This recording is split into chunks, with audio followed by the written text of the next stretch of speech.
नमस्कार मित्रों, स्वागत है आपका हिंदी आलोक यूट्यूब चैनल पर।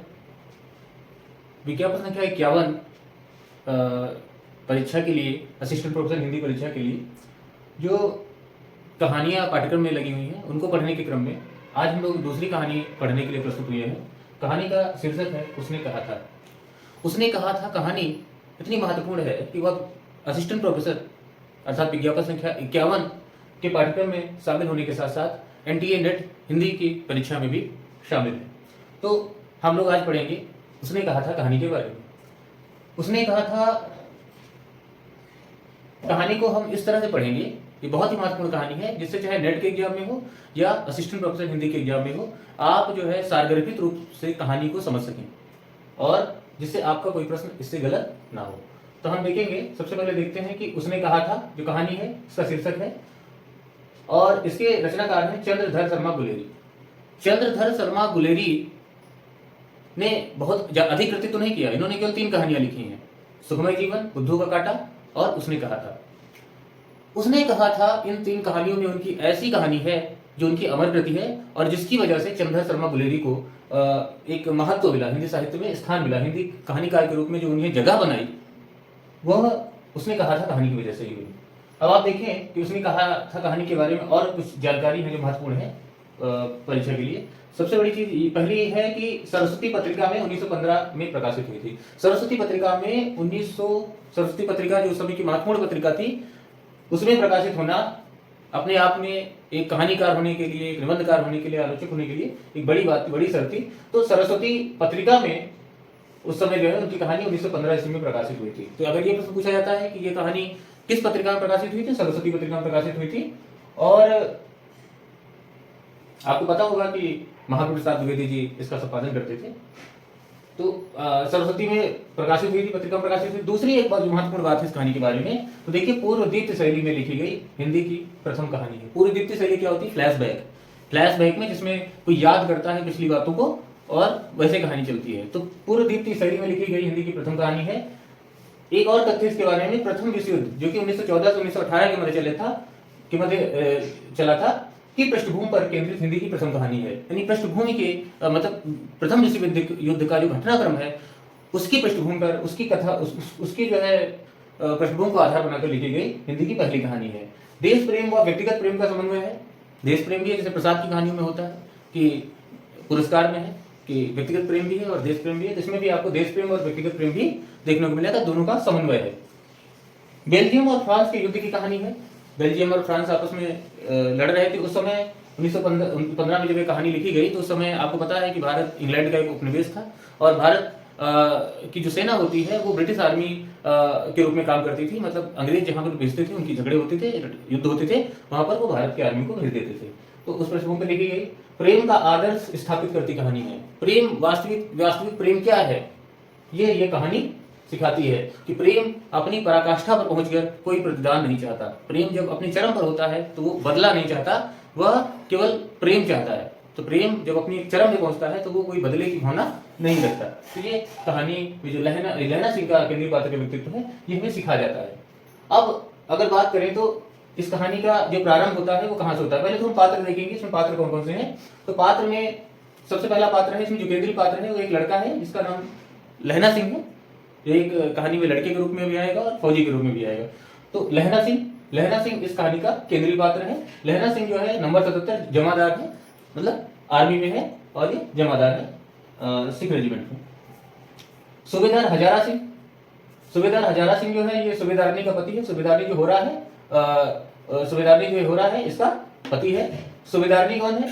ये हो रहा वही लड़की है जिससे लहना बचपन में प्रेम करता है और सूबेदारनी वो लड़की है जिससे प्रेम करता है। तो ये अब सूबेदारनी है, मतलब ये सूबेदार हजारा सिंह की पत्नी है, इसका नाम हो रहा है। उसके बाद हम देखते हैं कि बोधा सिंह है। बोधा सिंह जो है वो हजारा सिंह का पुत्र है। हजारा सिंह और ये सूबेदारनी हो रहा है इसका पुत्र है। वजीरा सिंह है, ये पलटन का विदूषक है, ये पलटन का एक जो है सूबेदार है और ये जो है विदूषक है, मतलब पलटन में हंसी मजाक का काम ये करता है, हंसाता रहता है सबको। और उसके बाद ये कीरत सिंह है, ये भी इसका पात्र है। फ्रांस और बेल्जियम के युद्ध पर केंद्रित कहानी है। तो ये इस कहानी के पात्र हैं। और इसमें पात्र में अतर सिंह है। अतर सिंह लड़की का मामा है, जो ये लड़की है सुबेदारनी है, इसका मामा है। और लपटन साहब है, एक इसके पात्र लपटन साहब है। अब आप देखिए इस कहानी के बारे में, ये इसके पात्र से परिचय हो गया। अब ये जो सबसे पहली जो बात होती है, कहानी का जो प्रारंभ होता है, तो कहानी का प्रारंभ होता है अमृतसर की तंग गलियों से। अमृतसर की तंग गलियों का चित्रण करते हुए इक्के वाले कैसे जो सामने आ जाता है, उनको कैसे वार्तालाप करते हैं, किस तरह डांटने के क्रम में करते हैं, किस तरह पुचकारने के क्रम में प्रेम से उनको हटने के लिए कहते हैं। तो इस क्रम में वो वहाँ की भाषा में उसको बताते हैं, उसको मतलब वहाँ का एक चित्र जो है मार्केट का, बाजार का प्रस्तुत करते हैं। अब कहानी का इसी प्रारंभ में हम देखते हैं कि एक लड़का जिसकी उम्र 12 वर्ष है और एक लड़की जिसकी उम्र 8 वर्ष है। ये नेट में पूछा गया है कि लड़का और लड़की की उम्र का अंतर कितना था, तो 4 वर्ष था। 12 वर्ष का लड़का है और लड़की है 8 वर्ष की। ये दोनों एक दुकान पर एक आपस में मिलते हैं। दुकानदार जो है वो दूसरे ग्राहक में व्यस्त होता है, तो ये दोनों आपस में बात करते हैं, लड़का लड़की बात करते हैं। लड़का जो 12 वर्ष का है, लड़की जो 8 वर्ष की है, ये दोनों बात करते हैं। और बात क्या करते हैं, बात करते हैं कि तुम कहाँ रहती हो, और वो पूछते तुम कहाँ रहते हो, मतलब दोनों आपस में पूछते हैं कि तुम कहाँ रहते हो, तुम कहाँ रहते हो। तो लड़का बताता है कि मैं अपने मामा के यहाँ रहता हूँ। लड़की बताती है मैं अपने मामा किसके, अपने मामा अतर सिंह के यहाँ रहती हूँ। लड़की बताती है कि मैं अपने मामा अतर सिंह के यहाँ रहती हूँ। और लड़का भी कहता है कि हम अपने मामा के यहाँ रहते हैं। मतलब लड़की भी अपने मामा के यहाँ ही होती है, लड़का भी अपने मामा के यहाँ आया होता है। लड़की जो है मगरे की होती है, मामा अतर सिंह के यहाँ रहती है, और जो लड़का है वो माझे में गुरु बाजार में अपने मामा के घर रहता है। दोनों का परिचय हो जाता है कौन कहाँ रहता है। और तब तक जो है दुकानदार उनको अटेंड करता है, मतलब उनका सामान देता है। लड़की जो है वो बड़ी लेने आती है, और जो लड़का है वो अपने मामा के केसों को धुलने के लिए दही लेने आया होता है। दोनों में बात होती है, और फिर वो दोनों जब आगे जाते हैं तो लड़का लड़की से पूछता है कि तेरी कुड़माई हुई है, कुड़माई मतलब तेरी सगाई हो गई है। और लड़की जो है कहती है धत, और चली जाती है। इसी क्रम में वो 2-2, 3-3, 4 दिन में बीच बीच में अंतराल पे किसी न किसी सामान को लेने आते हैं और आपस में मिलते हैं। और लड़का यही प्रश्न पूछता है कि तेरी कुड़माई हुई है, और लड़की कहती है धत, शर्मा धत कहती है। इसी क्रम में एक दिन जो है लड़का फिर पूछता है कि तेरी कुड़माई हुई है। फिर जब मिलते हैं तो लड़की इस बार अप्रत्याशित जवाब देती है, और जो लड़का नहीं सोच रहा होता है कि जवाब देगी, लड़की कहती है कि हाँ हो गई, मेरी कुड़माई हो गई। ये कढ़ा हुआ सालू, मतलब ये साल नहीं देख रहे हो, मतलब मेरी कुड़माई हो गई। लड़का इस बात से बहुत ज्यादा दुखी हो जाता है। और जो लड़की कहती है देखते नहीं, यह रेशम का कढ़ा हुआ सालू, मतलब जो साल है ये मुझे कुड़माई से मिला है, मतलब एंगेजमेंट हो गई है मेरी, अब देखो। तो लड़का इससे बहुत दुखी हो जाता है, और इसकी प्रतिक्रिया को व्यक्त करते हुए लड़का क्या करता है, एक तो वो क्या करता है, लड़का जो है वो छावड़ी वाले की जो ठेला होता है छावड़ी वाले का, उसको पूरा गिरा देता है, उसको नष्ट कर देता है। गोभी वाले का ठेला में जो है दूध उड़ेल देता है। कुत्ते को ईंटे से मार देता है, पत्थर मारता है, कुत्ते को पत्थर मारता है। एक लड़के को नाली में ढकेल देता है, और एक वैष्णवी आ रही होती है विष्णु नहाई धोई, उसको छू लेता है, उसको अशुद्ध कर देता है। तो ये जो है मतलब ये काम करता है प्रतिक्रिया में गुस्से को दिखाने के लिए। जब हम भी गुस्सा होते हैं तो क्रोध को किसी तरह व्यक्त करते हैं, तो लड़का भी ये कार्य करता है उस क्रोध को व्यक्त करने के लिए। ये एक सीन है। इसके बाद एक अन्य सीन आता है जहां पर लहना सिंह है, जो है लहना सिंह, जो कि अब जो है अब सूबेदार हो गया है। लहना सिंह जो है जमादार हो गया है, और इसका वर्णन हो रहा है कि अब युवा काल का वर्णन है, जब ये जमादार हो गया है, आर्मी में हो गया है, सेना में हो गया है। इसके साथ सूबेदार हजारा सिंह हैं, जो कि सूबेदारनी के पति हैं, ये इसके साथ हैं। और सूबेदारनी का बेटा बोधा सिंह भी इनके साथ है। वजीरा और कीरत ये सब साथ में हैं, आपस में बात कर रहे हैं कि लड़ाई के बारे में बात कर रहे हैं कि क्या क्या है। तो लड़ाई, वहां की स्थिति, वहां का जो दुर्गम स्थिति है उसके बारे में लहना सिंह कहता है कि नगरकोट का जलजला सुना था, यहाँ तो दिन में 25 जलजले होते हैं। जलजला मतलब भूकंप, नगरकोट का भूकंप मैंने सुना था, और यहाँ तो जो है उससे अधिक जो है उससे अधिक जो है यहाँ भूकंप होता है, मतलब गोले गिरते हैं, कभी कयामत जैसी स्थिति बनी हुई है। इसमें आप देखें कि कुछ शहरों के नाम आते हैं, जैसे Ludhiana, Nagarkot, Amritsar, Berlin, Germany, Punjab, France, Jagadhri जिला। तो ये कुछ जो है कुछ नगर हैं जिनका जो है वर्णन जो है आता है।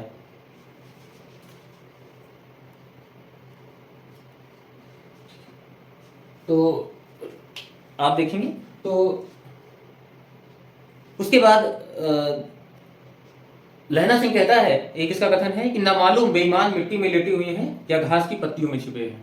मतलब जो बेईमान मतलब दुश्मन कहाँ छिपे हुए हैं पता नहीं, कब कहाँ गोली लग जाए कोई भरोसा नहीं है, ऐसी स्थिति है।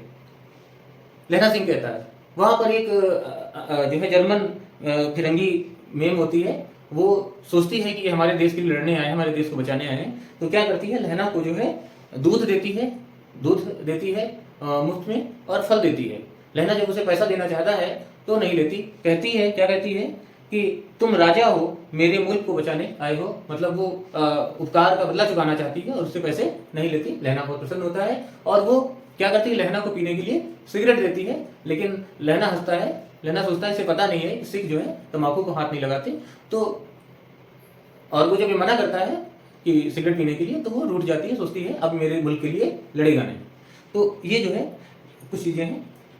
तो अब लहना सिंह से जब कहा जाता है कि तुम तो 2-3 दिन से सोए नहीं हो, 4 दिन से तुम्हारी पलक नहीं झपकी है और कैसे रहोगे, तो लहना सिंह कहता है कि एक कहावत कहता है कि बिना फेरे घोड़ा बिगड़ता है और बिना लड़े सिपाही। ये लहना सिंह कहता है, ये कथन इंपॉर्टेंट है, महत्वपूर्ण है, कि बिना फेरे घोड़ा बिगड़ता है और बिना लड़े सिपाही। मतलब घोड़े को अगर नहीं फिराओगे, नहीं दौड़ाओगे तो बिगड़ जाता है, खराब हो जाता है। उसी तरह बिना लड़ाई लड़े सिपाही भी बिगड़ जाता है, सिपाही भी अपने मतलब क्षमता को खो देता है।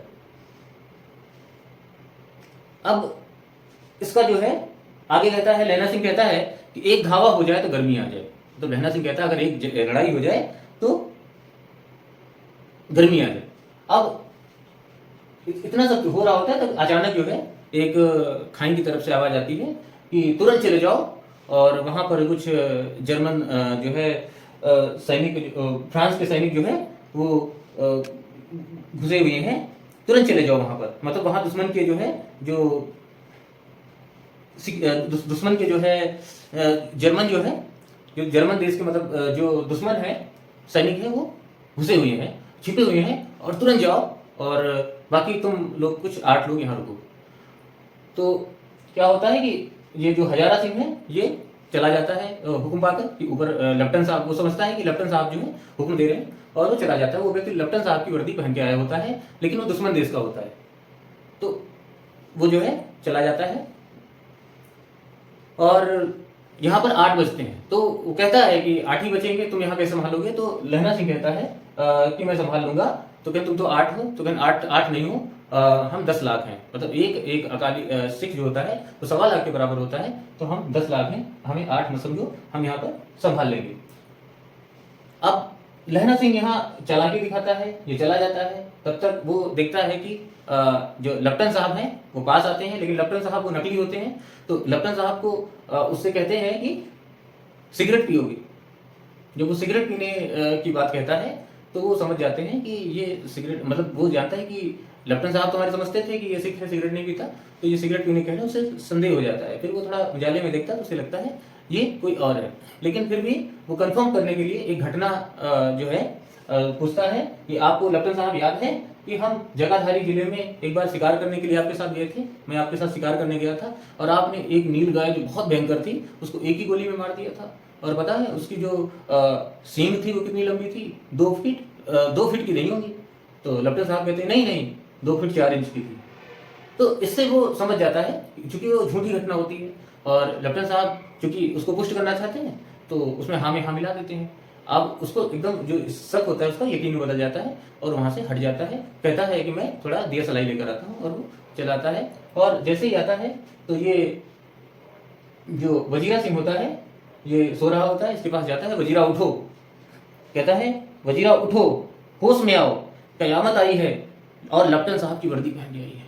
ये उसको जगाता है कि लेफ्टिनेंट साहब की वर्दी पहन के कयामत आ गई है, मतलब मुश्किल आ गई है, मतलब ये कोई दुश्मन है जो लेफ्टिनेंट साहब की वर्दी पहनकर आ गया है। ये उसको आइडेंटिफाई करता है और कहता है कि जाओ, और सूबेदार हजारा सिंह अभी ज्यादा दूर नहीं गए होंगे, उनको रोको, कीचड़ था तो कदमों के निशान देखते हुए चले जाओ, और अभी ज्यादा दूर नहीं हुए, उनसे कहो कि वापस आ जाए, ये कोई नकली लेफ्टिनेंट है, लेफ्टिनेंट साहब या तो बंदी बना लिए गए या मार दिए गए हैं।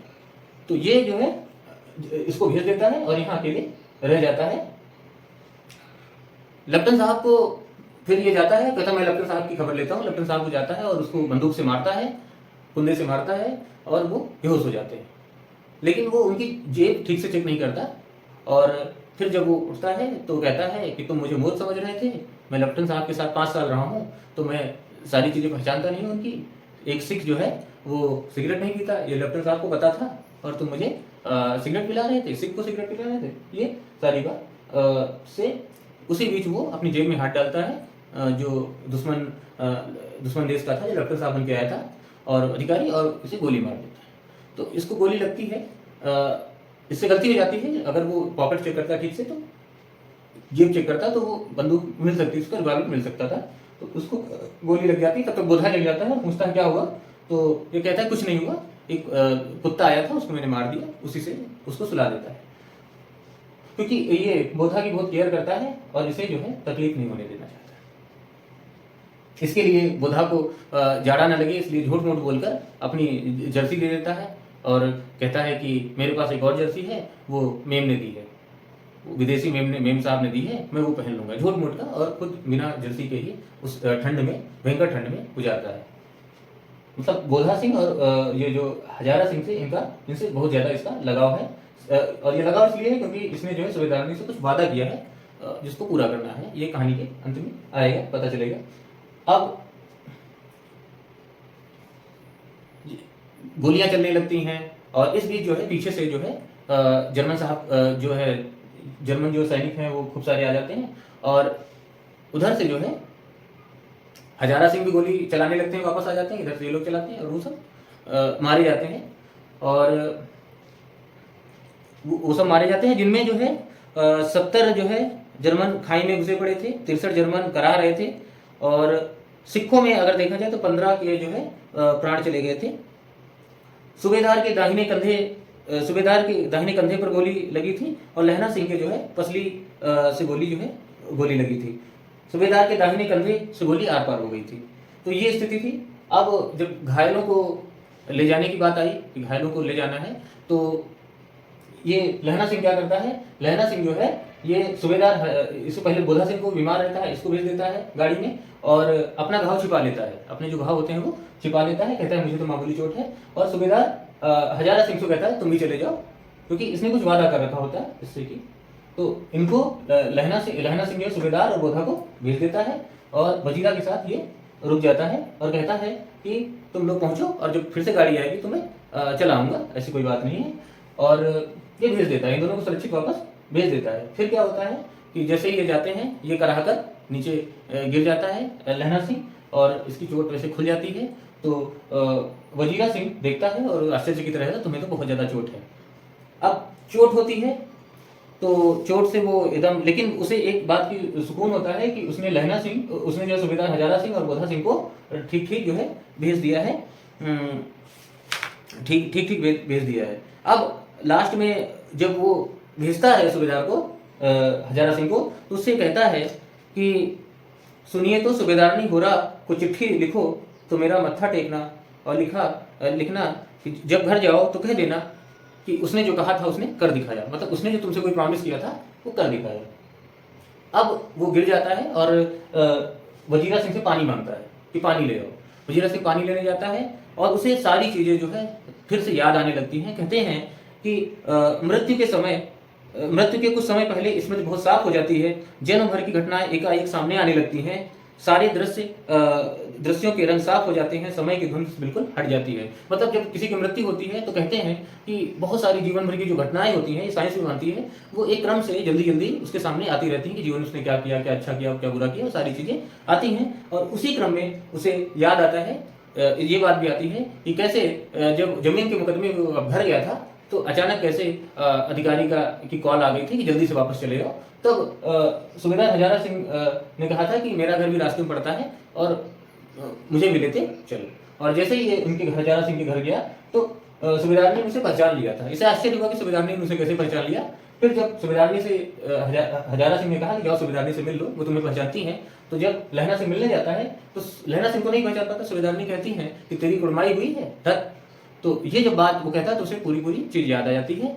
फिर वो कहती है कि तुम्हें याद है कि एक बार, मतलब मेरा ये दुर्भाग्य है कि मेरा पति भी आर्मी में है, सेना में है, और मेरा एक ही बेटा है, वो भी आर्मी में है, और मेरे 4 बेटे हुए थे और यही एक बेटा बचा है, और मेरा कोई सहारा नहीं है, और मेरे पति और बेटे के अलावा मेरा कोई नहीं है। वो अपने बारे में सोचती है और कहती है कि जिस प्रकार एक बार घोड़ा बिगड़ गया था तांगे वाले का, और तुमने मेरे जीवन को, मेरी प्राण रक्षा की थी, मेरा जीवन बचाया था, और खुद जो है घोड़े की लातों में दब गए थे, आज उसी तरह जो है अब तुम्हारी जिम्मेदारी है कि मेरे बेटे और मेरे बेटे यानी बोधा सिंह को, और एकमात्र बेटे बोधा सिंह को, और मेरे पति सूबेदार हजारा सिंह की प्राण की रक्षा करना, तुम उसी प्रकार करना, तुम मुझे वचन दो। और ऐसा कहती है, और उसे याद आता है, इसी फ्लैशबैक में जो है लहना सिंह सोच रहा होता है, और इसी वादे के लिए, जो इसने वादा किया था सूबेदारनी से, यानी अपनी प्रेमिका से वादा किया था, इसके लिए ये अपने प्राण गांव पे लगा देता है, अपना जर्सी दे देना ठंड में, और अपने घाव को छिपाकर, और बोधा सिंह यानी उसके बेटे को और उसके पति सूबेदार हजारा सिंह को वापस भेज देना, ये उसी के लिए वो करता है। तो बिल्कुल वो सारी चीजें क्लियर हो जाता है। कहानीकार बिलेरी स्पष्ट कर देते हैं कि क्यों वो ऐसा कर रहा था, केवल अपने प्रेम के उस वादे के लिए, उस बात के लिए जो उसने सूबेदारनी से कहा था, और उसने पूरा किया। और यही चीज उसने सूबेदार से कही थी कि जाना तो सूबेदारनी को मत्था टेकना और कहना कि उसने जो कहा था उसने कर दिखाया, तो वही कर दिखाया। अपने प्राणों का बलिदान देकर भी अपने पड़ की रक्षा की, अपने वचन की उसने रक्षा की, उसकी लाज निभाई। अब हम देखते हैं ये सारी चीजें जब हो जाती हैं तो बाद में क्या होता है, एक खबर आती है कि फ्रांस और बेल्जियम 68वीं सूची मैदान में घावों से मरा नंबर 77 सिख राइफल जमादार लहना सिंह। ये अखबारों में कुछ दिन बाद जो है खबर आती है कि जो लहना सिंह है वो अब नहीं रहा। मतलब लहना सिंह के माध्यम से कहानीकार ने दिखाया है कि किस प्रकार एक व्यक्ति अपने सच्चे प्रेम को पूरा करने के लिए अपने प्राणों का पड़ लगा देता है, अपने प्राणों का भी बलिदान दे देता है। ये कहानी का उद्देश्य था। कहानीकार का जो कहानी का उद्देश्य है वो यही है कि कि प्रेम अपनी पराकाष्ठा पर पहुंचकर, अपने चरम पर पहुंचकर कोई प्रतिदान नहीं चाहता, कोई बदला नहीं चाहता, और आदर्श प्रेम का जो ध्येय है उसको स्थापित करने में, उसको प्रतिपादित करने में कहानीकार पूरी तरह सफल रहा है। तो आज बस इतना ही। उम्मीद है आपको ये कहानी ठीक से समझ में आ गई होगी। तब तक के लिए अब तक के लिए इतना ही। आगे के वीडियो में हम लोग अन्य कहानी की बात करेंगे। तब तक के लिए मैं doctor Alok Kumar Tiwari, assistant professor Hindi, आप सबसे विदा चाहता हूँ। जय हिंद, जय भारत, जय हिंदी, वंदे मातरम।